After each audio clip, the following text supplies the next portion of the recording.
Hi, my name's Saunders. I'm a psychotherapist and parenting specialist. So I wanted to talk to you today a bit about my philosophy around parenting. And I'm going to answer a few questions like, why did I give up a thriving therapy practice in order to work with parents specifically? Also, why I believe we need to start thinking about changing the narrative around parenting and how we approach parenting, because we need to think about what's working and what's not, how we can create change, and what the benefits of making those changes would be. So, let's start with why I gave up a thriving therapy practice. So, I've been a therapist for 25 years. I have carried out over 30,000 clinical one-to-one hours with people. So I've learned quite a lot about humans along the way. But one of the things that I noticed was that 25 years ago, what people were bringing into therapy is exactly the same as what people are bringing today. And that got me thinking around why is that? How is that even a thing that we don't seem to have evolved as far as mental health is concerned? If anything, our mental health has got worse. So it started me thinking about, well, I work in the cure sector, so I support people to make change, to reshape how they think about things, maybe even reshape their belief systems. But I'm seeing people aged 20, 30, 40, 50, 60, 70 sometimes. And that's really hard when people are coming into therapy later in life trying to unpack what's gone before them in order to improve their life. So, how does this align with parenting?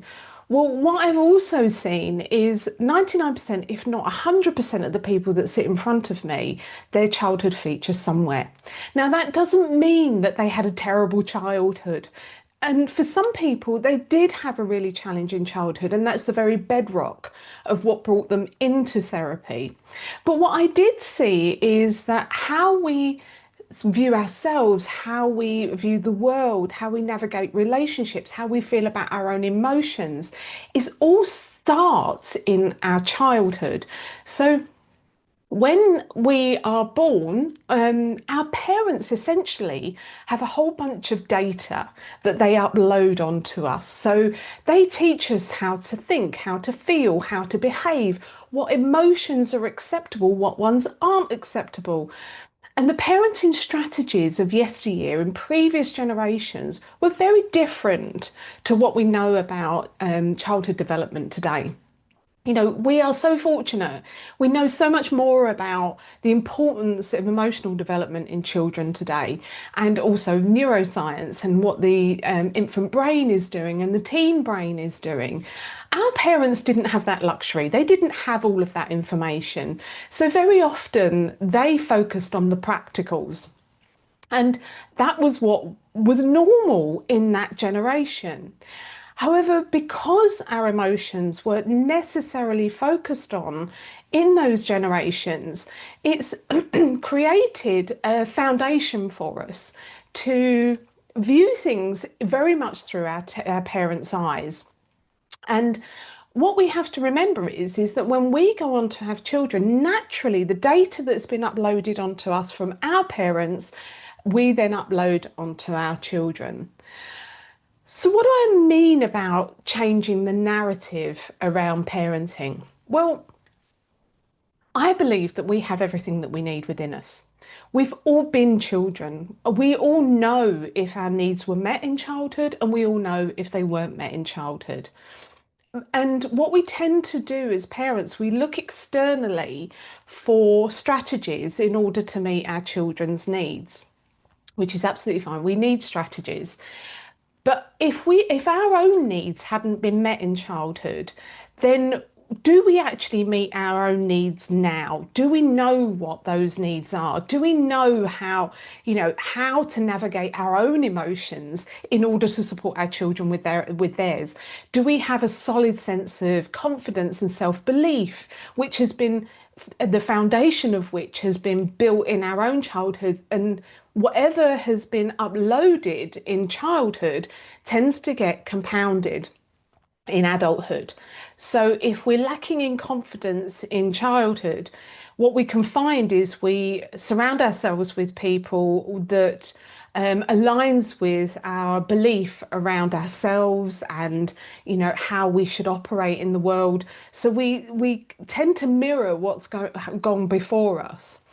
So the reason that we need to really think about changing the narrative is because I'm seeing a lot of parents who are really struggling. They're struggling with their confidence. They're struggling to navigate their children's development because this generation is very, very different. They're being, are exposed to so much more in the world, so many more different opinions, and so much more. It's just general exposure to other human beings as to how other people operate.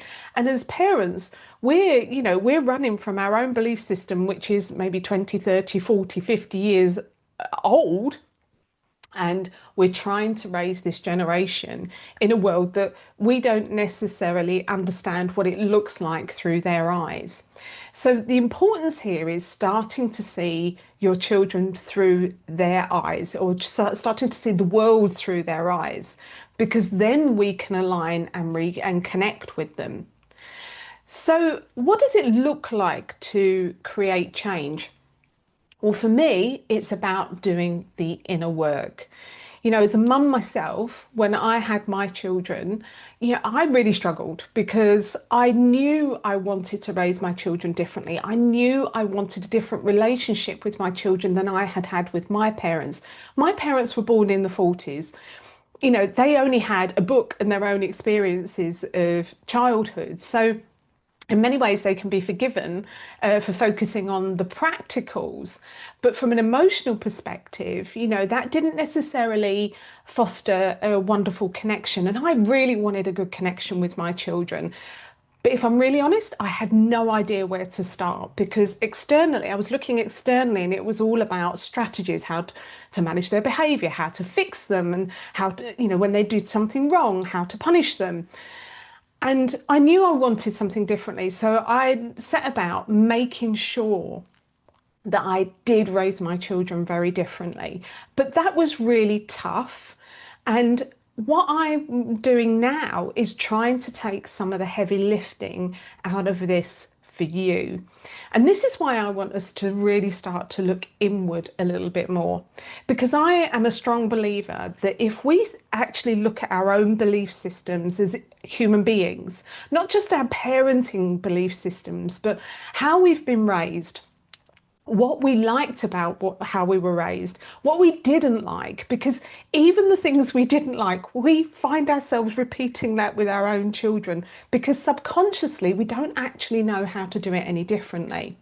But when we start to understand our belief systems and we start to understand our own emotions and, how our parents manage their emotions and what they taught us about our emotions, we can start to see a bit of a theme that's gone on in our lifetime around, if we don't like anger, we might suppress our anger, for example. So when our child gets angry, we don't actually know what to do with that. But what we might do is punish that anger because that's what our parents did with us. So once we highlight what's going on in our own belief system and bring some of that subconscious beliefs to the forefront, then we can start looking at changes. Now, what we know is that in society, a lot of funding, a lot of money is focused on cure, on fixing a problem. So we only need to look at the NHS and look at, if we think about depression and anxiety and addiction, and what often happens is somebody presents to a doctor with a symptom of a problem, and then the symptom is focused on. So the medication is provided, or, if it's an addiction, then they might go into rehab or whatever it happens to be. But the symptom is the thing that is the focus.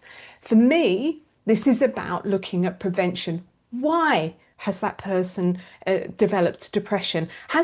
Is this a now thing, or has this been manifesting over the last decades, maybe? How do they feel about themselves? Has that played a part in how, the depression forming? Anxiety is another thing.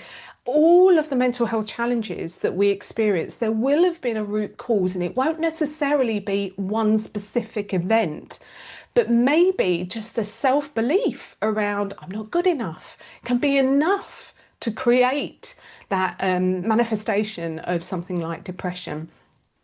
And what we know with young people today is that they are being influenced heavily by the external world. And there's a lot of talk around mental health. So it's really important that we get up alongside our young people and support their emotional well-being. But how can we do that if we don't actually know how to support our own, or we've never really shone a light on what our belief systems are, or how we feel about ourselves and the world, and really sort of got into the weeds around that. But how do we create that change? As I say, it's very much about looking at ourselves first. When we look at ourselves, and we only have control of ourselves. We don't have control over our children.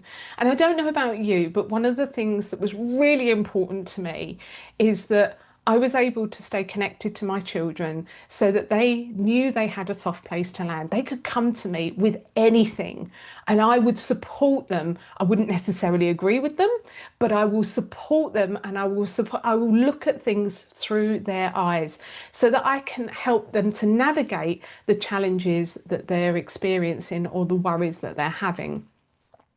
But why is this important? Well, for the future. Well, because if we think about what we're doing now feeds into the future. What our parents did in their generation has fed into us and is potentially feeding into our children. What our grandparents did in their generation is fed into our parents, and that's fed into us. So we can see there's a bounce of an intergenerational bounce. So we have the opportunity to break the cycle. If we were not nurtured in the way that we would have liked to have been, if our emotions were dismissed, if we didn't feel we had a voice, if we had to play small, we can change that for our children. We can actually say, okay, this was my experience and I didn't like that. So how do I do that differently? What are my beliefs around, when children want to do risky things? Do I just want to shut them down because it's really scary and I want to keep them safe? Most parents with the parent with the best intention, but I think it's recognizing that things like risky behaviors, whether it be your 8-year-old wants to climb a tree or your 18-year-old is going off to university and there's going to be alcohol involved, opening up those conversations so that your children are likely to come to you and have those risky conversations so that you can help them to navigate that is really important. And also what this does is once we understand our own emotional framework and our own foundation, we're able to help our children set their emotional foundation so that they can express themselves well and in a healthy way. They don't dismiss any of their emotions. They develop a higher self-esteem. And as a result, we then don't so easily lean into things like anxiety, depression, substance misuse. So our emotional foundations are so important to our mental health. But as parents, how can we possibly help them in that way if we don't understand ourselves fully first? So the reason I'm doing what I'm doing is because prevention, in my mind, is far better than cure. I didn't want my children being in front of a therapist in 20, 30, 40 years' time because of me, because of something that I did that was, that I was without poor intention, because I didn't value their emotions, because I didn't validate them. I want them to have a healthy emotional foundation, because that is what is going to set them up for the challenges that the future holds for them. Now, we can't predict what our children's future is going to be, but we can set that solid foundation. But sometimes we need to reset our own foundation first. And this is why it's really important to truly understand what those intergenerational patterns are, how we can leave some of the things behind, bring the great stuff that you had forward, but actually making that conscious choice and recognizing why we're doing what we're doing. This breeds confidence. It creates a lovely connection with our children. It creates respect and trust with our children as well. And with all of those things in place, our children tend to stay closer to us, not in a dependent way, but actually they know that we've got their back. They have that soft place to land. And that is like gold for not just young people, but as fully grown adults, 20, 30, 40, 50-year-olds, we all feel that we need a soft place to land. And sometimes if we ask ourselves whether or not our parents are that soft place to land, we find ourselves saying no. And when my children are 40 and 50, I want them to know, assuming I'm still on this earth, that I am still their soft place to land. So this is why I do what I do. It is something that I feel really passionately about. And if you would like to talk to me more about this, please click the links below and contact me because I would love to chat with you. I look forward to speaking to you soon. Bye for now.